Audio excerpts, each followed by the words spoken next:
महाराष्ट्र के बदलापुर में 2 छोटी बच्चियों के साथ हुई दरिंदगी के खिलाफ महाविकास आघाड़ी की ओर से आज पूरे राज्य में मौन विरोध प्रदर्शन किया जा रहा है। इसी के तहत आज सांगली में राष्ट्रवादी शरद पवार गुट की ओर से मौन विरोध प्रदर्शन किया गया। इस आंदोलन का नेतृत्व राष्ट्रवादी शरद पवार ग्रुप के प्रदेश अध्यक्ष जयंत पाटिल ने किया। बदलापुर के एक स्कूल में 2 मासूम बच्चियों पर हुए अत्याचार मामले में महाविकास आघाड़ी ने राज्य सरकार के खिलाफ आक्रामक रुख अपना लिया है। पीड़ितों को न्याय दिलाने के लिए आज शरद पवार पुणे में तो उद्धव ठाकरे मुंबई में विरोध प्रदर्शन कर रहे हैं। वहीं राष्ट्रवादी शरद पवार गुट की ओर से आज सांगली में सरकार की कार्यप्रणाली के खिलाफ और पीड़ितों को न्याय दिलाने के लिए मौन विरोध प्रदर्शन किया गया। इस आंदोलन के बाद मीडिया से बात करते हुए जयंत पाटिल ने राज्य सरकार पर गंभीर आरोप लगाए। वहीं राष्ट्रवादी जिला अध्यक्ष सुष्मिता जाधव और तालुका शहर अध्यक्ष पुष्पलता खरात ने बदलापूर घटना की निंदा करते हुए राज्य सरकार पर टिप्पणी की।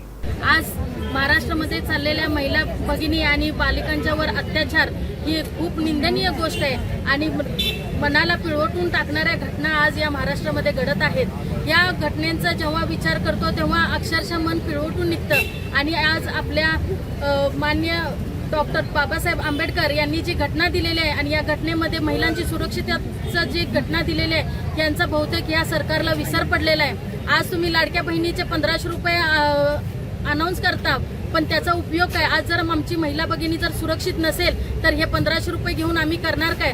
आज आमच्या चिमुकल्यावर 4 वर्षाच्या आमच्या चिमुकलीवर जर असले घाणेरडे अत्याचार होत असतील तर आम्ही महिला भगिनी आणि संपूर्ण महाराष्ट्र देश का गप्प बसेल? याच्यावर आवाज उठवणारच। आणि हा हक्क ह्यांना दिला कुणी?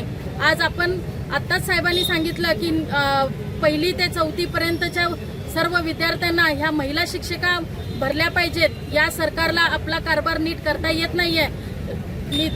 आपले जे गृहमंत्री आहेत अक्षरशः सबशेल फेल झालेले आहेत। रोज अत्याचाराच्या बातम्या आणि रोज महिलांच्या सुरक्षितेवर प्रश्न निर्माण होत आहेत। आज देऊळ असू दे, हॉस्पिटल असू दे, शाळा असू दे, अशा पवित्र ठिकाणी सुद्धा अत्याचार होत आहेत। महिलांनी जगायचं कसं? हा प्रश्न नक्कीच सगळ्यांच्या समोर उभा राहिलेला आहे आणि या प्रश्न हाती घेऊन महाविकास आघाडीच्या आम्ही सर्वांनी इथं निषेध आंदोलन करण्याचं ठरवलं। आज आम्ही बंद पुकारलेला होता, पण तोही न्यायालयाने फेटाळून लावला। त्यांचा अवमान न करता ते आंदोलन निषेधाच्या स्वरूपात आज आम्ही इथं इस्लामपूरमध्ये छत्रपती शिवाजी महाराज यांच्या आणि माननीय डॉक्टर बाबासाहेब आंबेडकर यांच्या पुतळ्यासमोर निषेध व्यक्त करून आज आम्ही इथं आंदोलन केलेलं आहे। या आंदोलनातून जरा तरी सरकारला काय लाज वाटली तर नक्कीच त्यांनी पुढची पावलं उचलावीत। आज इस्लामपूर शहर महिला राष्ट्रवादीच्या वतीनं आणि सर्व महिलांच्या वतीनं मी या घटनेचा आणि या सरकारचा जाहीर निषेध करते। पूर्ण चौकशी करावी, त्याशी चर्चा करावी। बालक घाबरले, काय त्याच्यावर परिणाम आहेत आणि विशेषतः ह्या ज्या इव्हेंट्स चालू आहेत महाराष्ट्रात त्या इव्हेंट्स या आवश्यक नाही आहेत। सरकारच्या योजना जर लोकप्रिय असतील तर त्याचा प्रचार करण्यासाठी सरकारला वेळ घालवण्याची गरज नाही। त्या लोकप्रिय होत नाहीत म्हणून सतत जे इव्हेंट्स चालू आहेत, बसेस 400, 800, 1000, 2000, 4000 बसेस पाठवून महिला गोळा करण्याचा जे उद्योग चालू आहे ते उद्योग महाराष्ट्रातल्या महिलांनी ओळखला पाहिजे।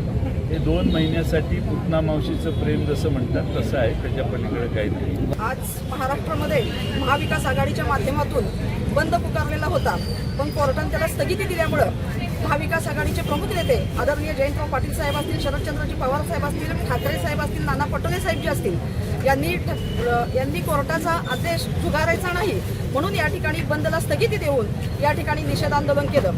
आज सकाळपासून आम्ही छत्रपती शिवाजी महाराज आणि बाबासाहेब आंबेडकर याच्या पुतळ्यासमोर फार मोठ्या संख्येनं आज आमच्या जयंतराव पाटील साहेब यांच्या मार्गदर्शनाखाली आमच्या सर्व तालुक्यातली सर्वसामान्य जनता, नागरिक, महिला भगिनी, लहान मुली या ठिकाणी निषेधासाठी बसलेल्या आहेत। खरं तर गेंड्याची कातडी पांघरलेलं हे सरकार आहे असं म्हटलं तर वावगं ठरणार नाही। छत्रपती शिवाजी महाराजांच्या या महाराष्ट्रामध्ये, शाहू फुले आंबेडकरांच्या विचारामध्ये, ह्या महाराष्ट्रामध्ये छत्रपती शिवाजी महाराजांच्या विचाराप्रमाणे दारातली तुळस, गोठ्यातली गाय आणि घरातली माय ही सुरक्षित राहिली पाहिजे, पण आज असं होताना दिसत नाही।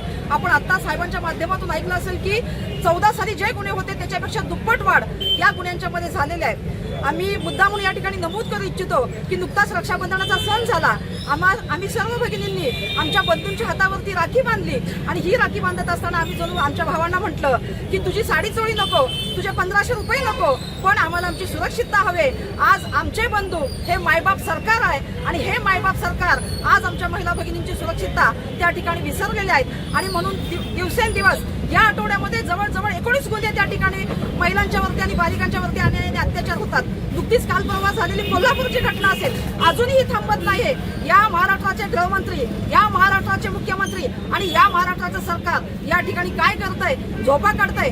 एका दिवसामध्ये त्या ठिकाणी नोटाबंदी होते, एका दिवसामध्ये नवीन सरकार स्थापन होतं, मग एका दिवसामध्ये शिक्षा का होत नाही हा माझा या सरकारला प्रश्न आहे। आणि म्हणून आम्ही सर्वांनी या ठिकाणी निषेध व्यक्त केलेला आहे। गेंड्याची कातडी पांघरलेल्या, डोळ्यावरती कातडं ओढलेल्या या सरकारनं वेळीच जागं व्हावं आणि महिलांच्या संरक्षणाची जबाबदारी घ्यावी।